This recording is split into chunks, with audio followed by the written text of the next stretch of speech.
En medio de tanto ajetreo diario, cuando la agenda parece que no da para más, cuando el reloj semeja tener menos de 60 segundos en un minuto, cuando el trabajo se convierte en una prioridad que nos hace poner todo lo demás no solamente en segundo lugar, sino en el 99 lugar. En esos momentos es cuando más disfrutas de unos momentos a solas con el Señor. Cuando la enfermedad toca nuestra vida, cuando el dolor se hace insoportable, porque no hay derecho que me pasen todas las desgracias, cuando quizá las lágrimas me impiden ver la belleza del día, aunque llueva, es cuando más bendición encuentras a solas con el Señor. Cuando la alegría del trinar de un pájaro llega a tus oídos, cuando el dulce sonar de las olas escuchas romper contra la costa, cuando hay regocijo porque las cosas van bien, es cuando más satisfacción encuentras estando a solas con el Señor. Cuando escuchas una predicación, cuando entonas un hermoso cántico de gratitud al Creador, cuando disfrutas teniendo unos minutos de oración al Todopoderoso, es cuando más agradeces poder estar a solas con el Señor.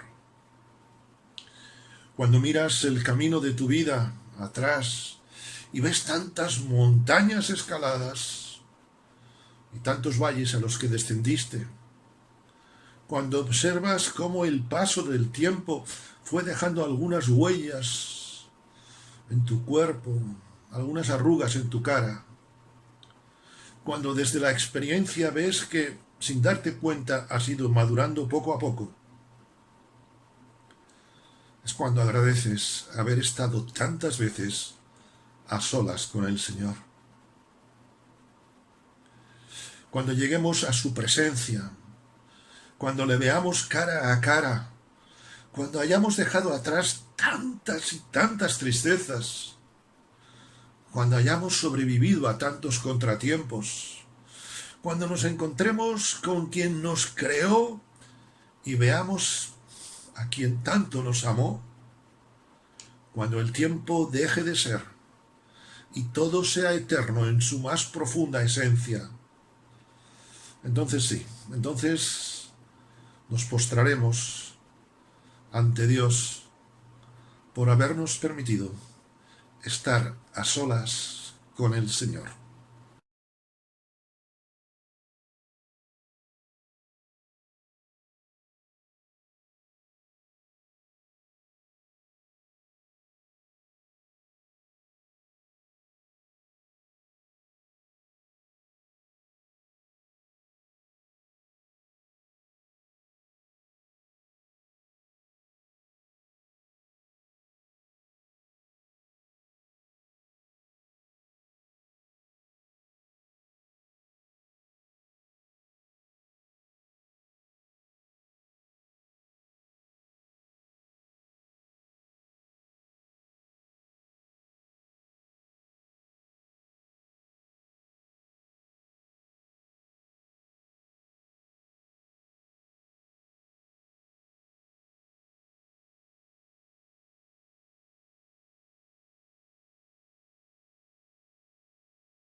Bien, vamos a tener este tiempo devocional.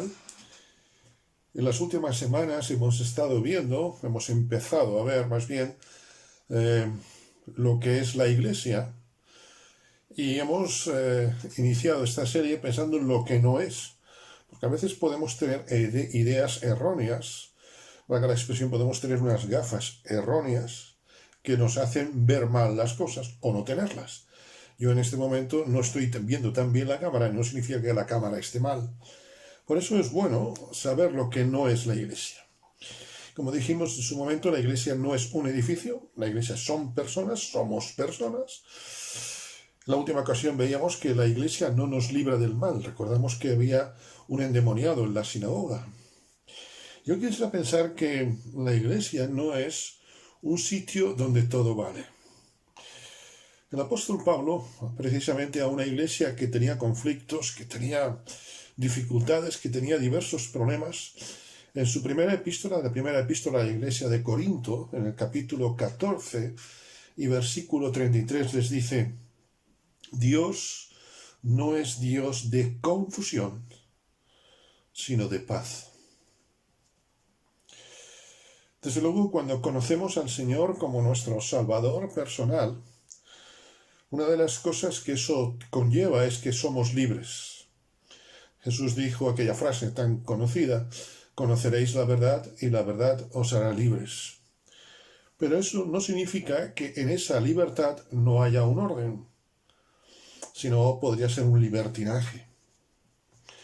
Desde la misma creación, allá en Génesis capítulo 1, vemos que Dios no es un Dios de caos, de confusión, sino que Dios es un Dios de orden. Y puede parecer una verdad de perogrullo, pero es esencial entender esto también. Dios no solamente es un Dios de orden, sino que es un Dios de paz. Porque el desorden y el caos van de la mano. La Iglesia, no nos podemos olvidar que según la enseñanza bíblica, es la esposa, es el reflejo de Cristo en la tierra hasta que Él venga a buscarnos, venga a buscar su Iglesia. Y ya que la Iglesia es el reflejo de Cristo, la Iglesia tiene que reflejar cómo Cristo es, y en este sentido es un Dios de orden. Cuando leemos el libro de los Hechos, y cuando leemos especialmente las epístolas del apóstol Pablo, vemos cómo es la Iglesia universal y cómo ha de organizarse la Iglesia local. No es una cuestión de buenas ideas, porque puede haber muy buenas ideas, pero ser ideas muy bien equivocadas, valga la expresión. Por eso mismo, reitero, porque Dios es un Dios de orden, la Iglesia necesita de un orden. Porque todo lo que no es orden y lleva a confusión puede atrae el pecado. El desorden, digamos, es un imán para el pecado. El autor sagrado en el Salmo 119, versículo 133 nos dice: ordena mis pasos con tu palabra. ¿Para qué? Para que el pecado no me domine. Es muy interesante. Ordena mis pasos con tu palabra para que el pecado no me domine, es decir, no sea mi dueño. La Iglesia, como he dicho varias veces, es un grupo de pecadores redimidos. Un grupo de pecadores redimidos por la sangre de Cristo. Cambiados por el poder de Dios. Y más que cambiados, debería decir transformados. Porque esto es la palabra metanoia que se usa para nuevo nacimiento. La Iglesia es un grupo de gente, de personas variopintos, de toda raza, de toda lengua, de todo lugar, transformados por el poder salvífico de Dios. Y en consecuencia, deseamos caminar en el camino de Dios. Deseamos caminar en el orden de Dios. La rectitud de nuestras vidas personales se refleja en nuestro amor a Dios y en nuestro amor también hacia la Iglesia universal y hacia nuestra Iglesia local. No se trata de eclesiolatría, es decir, no se trata de adoración a la Iglesia. No adoramos la Iglesia, lo único que adoramos es a Dios. Pero sí que amamos la Iglesia, porque el amor de Dios se refleja en nuestras vidas. Porque el amor de Dios es actitud, el amor de Dios es acción, y el amor de Dios a veces son palabras. Y creo que podemos tener a veces confundido, vale la redundancia, el orden. A veces pensamos en palabras, pero ¿y las actitudes? Como dice el viejo adagio, obras son amores y no buenas razones. Y en tercer lugar, quisiera pensar en este tiempo que tenemos devocional, que la Iglesia es un sitio de orden, pero también es un sitio de paz. Porque hay cosas que pueden estar ordenadas, pero con mucha tensión. Hay cosas que, digamos, leyes que se cumplen, pero eso no significa que haya paz. Hay en nuestras empresas, en nuestros trabajos, en la sociedad, hay una serie de leyes que mantienen el orden, pero eso no significa que haya paz. La Iglesia no es un sitio de caos. La Iglesia no tiene que ser un sitio de conflictos. La Iglesia ha de ser un sitio de paz, una congregación de paz. La paz no se consigue imponiendo, sino sometiéndonos unos a otros en el temor de Dios.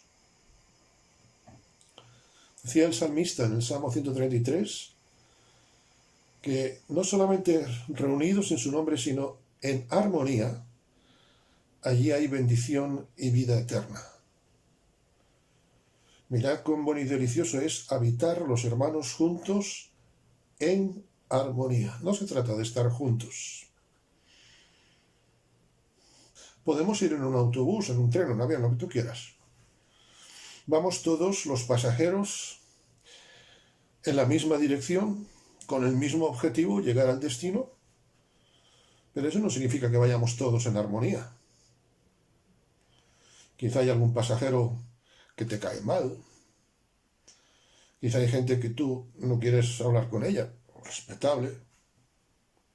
No sé, vamos juntos, pero no vamos en armonía. Un instrumento musical tiene todas sus notas, pero para que ese instrumento sea, digamos así, de bendición, tiene que someterse unas notas a las otras, y eso produce la armonía. La armonía es someternos unos a otros. Y pienso, por ejemplo, en las cuerdas de la guitarra, que para que haya armonía hay que pisar, valga la expresión, hay que forzar, hay que pisar la cuerda. Y es muy interesante porque esa cuerda en ese momento está tensionada, pero esa tensión, quizá otra cuerda en ese momento no está pisada, no está tensionada, pero ese someterse a la cuerda hace que haya armonía. Así somos tú y yo. El apóstol Pablo, yo no sé si sabía mucho de música, pero sí conocía lo que es la armonía. Ya en Efesios 5:21 nos dice eso: someteos unos a otros, no por miedo, no porque quedes bien, no por apariencias, sino someteos unos a otros en el respeto, en el amor, en el temor de Dios. Y no quiero concluir esta reflexión sin pensar en algo, en hacerme una serie de preguntas, en compartir una serie de preguntas contigo, querido hermano. ¿Contribuimos a la paz de la Iglesia? Ya que la Iglesia no es un sitio de caos, ¿en qué medida cada uno de nosotros, tú, yo, contribuimos a la paz de la Iglesia? No se trata de no llevar problemas, sino de contribuir a la paz, que es distinto. A veces la sociedad nos ha impuesto la idea de que no hagas con los demás lo que no quieres que hagan contigo. Jesús nos dice otra cosa muy distinta. Nos habla de una lucha activa. Haced con los demás como queréis que hagan con vosotros. ¿Cómo actúas tú cuando hay alguien que tiene un conflicto? ¿Contribuimos a la paz de la Iglesia? Hemos tenido este tiempo de oración y me pregunto, ¿soy un cristiano que ora por la paz? Pero sobre todo, ¿soy un cristiano que lucha por la paz? Dice la Escritura, busca la paz y síguela. La paz no es algo que los demás tienen que darnos, sino que yo tengo que buscar. ¿Soy un cristiano de paz? Acabamos de orar uno de los temas por los nuevos en la fe. Y me pregunto, ¿tu conducta y la mía contribuyen a su crecimiento, a su fortalecimiento? Concluyo pues con las palabras del apóstol Pablo a los romanos. Sigamos lo que contribuye a la paz y a la mutua edificación. Oremos por eso.